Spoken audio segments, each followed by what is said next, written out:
আসসালামু আলাইকুম। ওয়ালাইকুম আসসালাম ভাই। ভালো আছেন? ভালো আছি। বাসা কোথায় আপনার? এই সামনে। সামনে বলতে কোথায়? জায়গার নাম বলেন। এই যে বিল্ডিং করে। বিল্ডিং করে। এমনিতে ভালো আছেন তো আপনি নাকি? জন্মের থেকেই নাকি? জানি না ভাই। আমি আসার পরে দেখি আমার তাও হয়নি।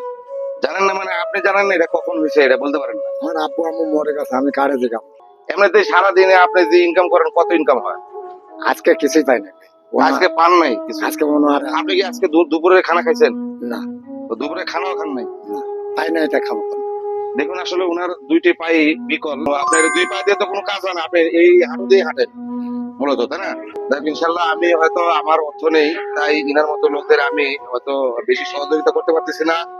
আপনারা অবশ্যই যদি পারেন, যেহেতু ইনার বাসা ঈশ্বরদীতেই, আপনারা ইচ্ছা করলে উনাকে দান করতে পারবেন, কারণ উনার মতো অসহায় লোকদের দান করলে আপনার টাকা বিফলে যাবে না, আশা করা যায়।